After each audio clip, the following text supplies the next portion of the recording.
This is Michael, ASMR.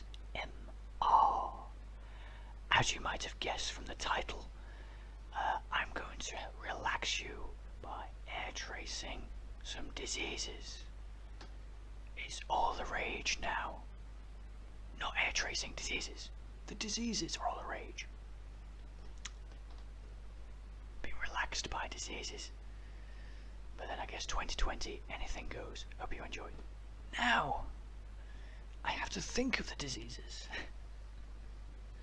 Because as always, I don't have anything written down. I just fly by the seat of my pants as I do all my fucking university presentations. Ish.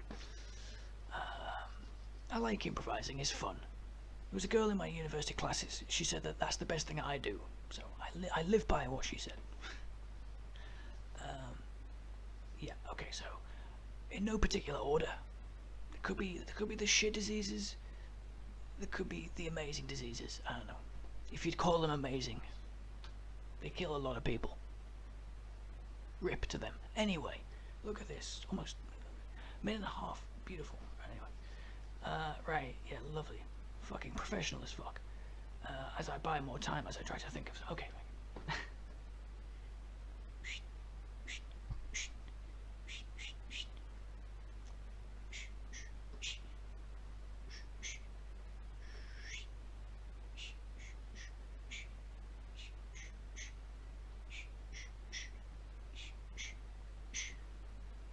That's it, we're starting with flu or influenza. We get some jabs for it these days, don't we? Regular flu. But then you don't want this one.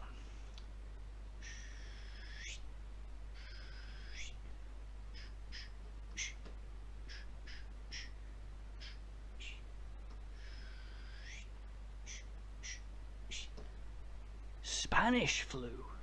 You don't want the old Spanish flu. That's not what we want. How about I hold this? I'm air tracing around the microphone as if I've never done this before. I'll hold the microphone. Clever. Right. Spanish flu. Holy fuck. I was researching that the other day. I can see a lot of parallels with the Spanish flu and the shit that we have going on now, actually. It seems to be herd immunity might actually make a lot of sense. These things, they seem to go through and kill a lot of people. So they kill the people off they would kill. Then you're left with the people who have been infected, but then they do build up immunity. Then it eventually gets to the point where it effectively dies off. Hopefully we get that with the one that we have. Hopefully. I'm hoping. You know, not that it's going to go away for a very long time. It's not going to be eradicated. That's why relying on vaccines in the future might not really be the way to go, because it's going to be so hard to find every case of it. As well as the people who are anti-vaxxers and they won't want to take it. All that type of thing. Anyway, what else have we got?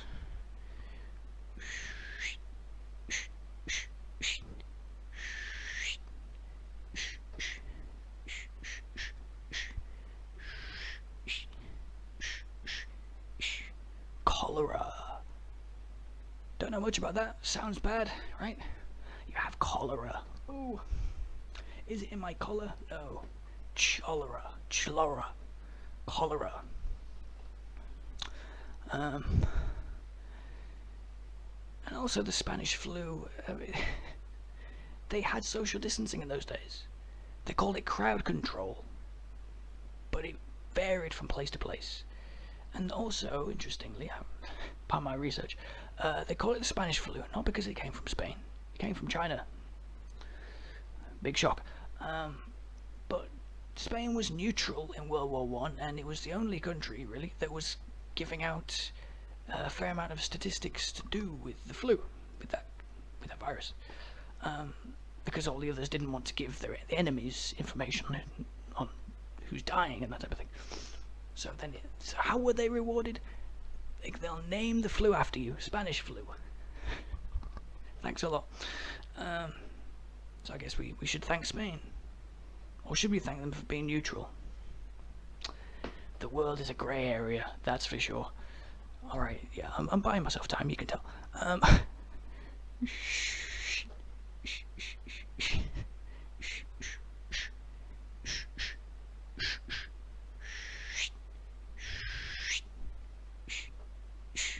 Smallpox. Doesn't sound too menacing, really. Just smallpox, you know? It's not the big pox.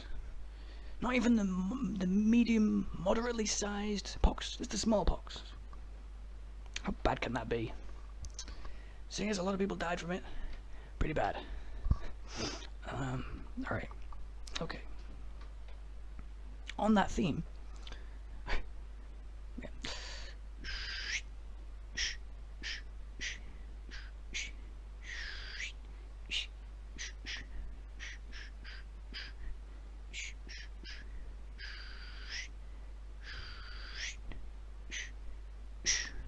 The chickenpox. I'm sure we'll agree the worst of all of these.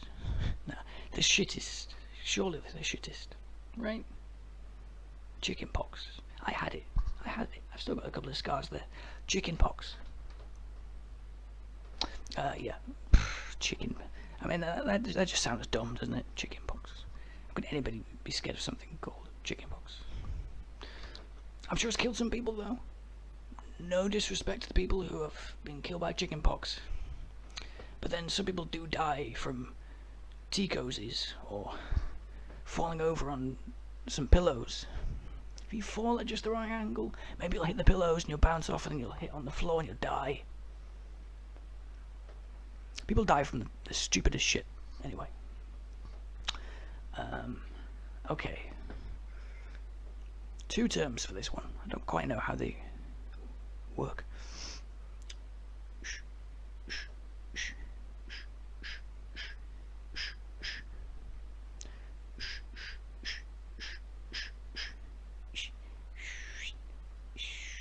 HIV/AIDS.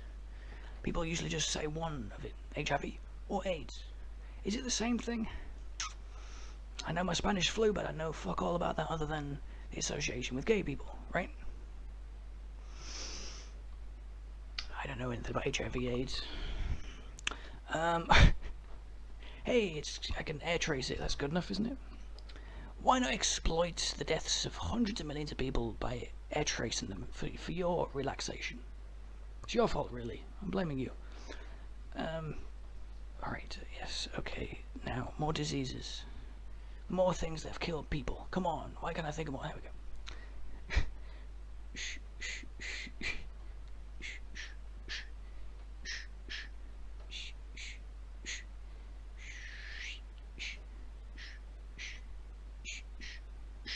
Malaria. Didn't Cheryl Cole have that at one point? My god. What are you doing, Cheryl? Where are you going that you're getting malaria? Africa, I guess. Yeah, you don't want that either. Isn't that one of the most deadliest? One of the most deadliest. Get your English right. One of the deadliest. One of the most dangerous. Yeah, those damn little mosquitoes. You can't trust little things. I'm a little thing. Would you really trust me? Okay. The only one that I did actually think of beforehand, and I've only just remembered it now. But there are several terms for this one as well. Now let's go. What's the longest? That would be better. That would be the best one to trace. So I'll just trace them all. Yeah, fuck it, why not? Uses some time really well.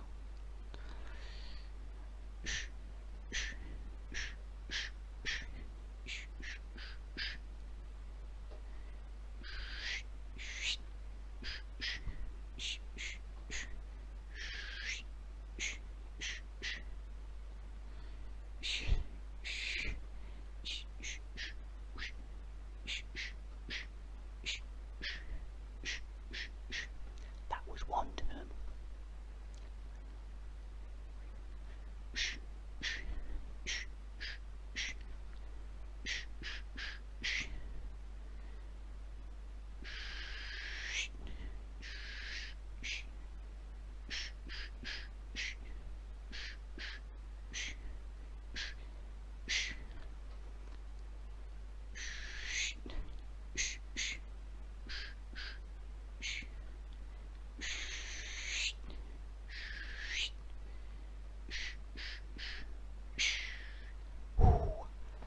Black Death, the Great Plague, the Plague, the European thing, killed, was it about a third of Europe?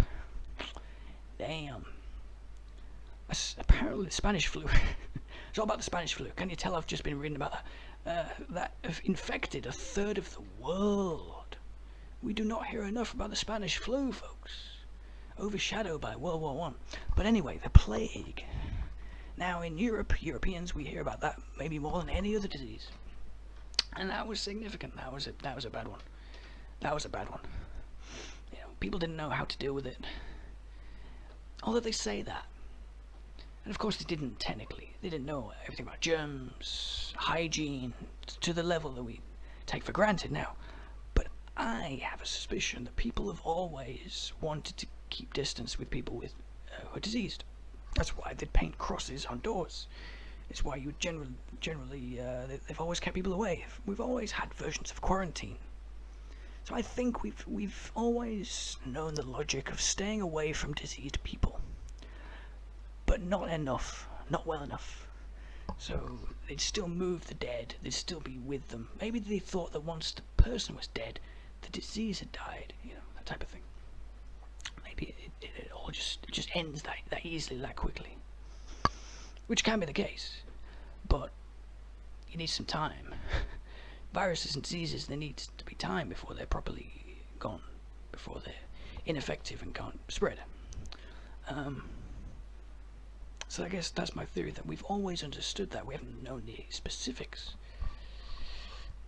of transmission, and that was a huge problem for so long as to why the plague could spread so well, like the fleas and contaminated water and potentially other contaminated or diseased animals spreading it as well. Rats on, you know, fleas on the rats, and person-to-person transmission.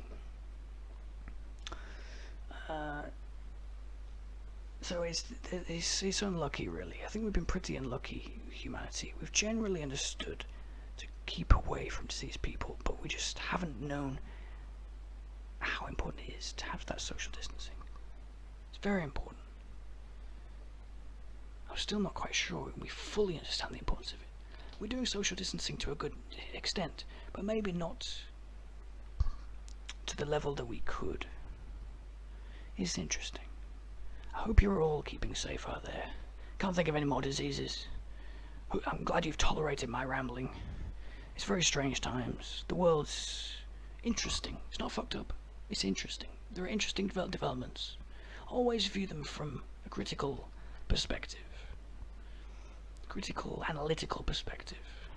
And you'll see progress being made, as well as 2 steps forward, 1 step back, or sometimes we jump sideways, diagonally. But pros and cons on both sides as well. That's certainly why I like Game of Thrones. Yes, Game of Thrones. Don't give a fuck what your opinion is about the end. I know the general views. The main aspects of Game of Thrones are the grey area characters, the grey area scenarios. That's great. Hardly anything is black and white. And that applies to diseases as well. We don't fully understand how we should all act. Because if we're away too long from society, that's also detrimental to health. Thousands of people who have cancer right now are not going to hospitals because they don't want a triple health service, and maybe they don't really know what the problem is themselves. Maybe they think that they have the coronavirus. Could have traced that, but they stay at home. So, lots of consequences. Huge grey areas at play with every issue. So I would appeal to people, if anybody, for what it's worth, if anybody takes it on board, even if you really think you know any issue well, any issue, always be aware there will be other perspectives that you have not thought of. There will be other aspects that you are not aware of. Don't fully think that you're in the right on something, even if you're convinced, even if the people around you all have the same opinion. There are always other elements to take into consideration. I don't know everything. You don't either. Hope you've enjoyed the show, folks. Because diseases aren't fun. Awful for anybody who gets them, and in a way even worse for the victims' relatives who have to see all that happening and have to continue afterwards. It's pretty awful. But again, not black and white, because with each time we have diseases, the more little bits we learn, we're improving slightly each time. The world is tricky like that. Hope you're keeping well. Keep your head up. Keep rational. I'll talk to you soon. Good night.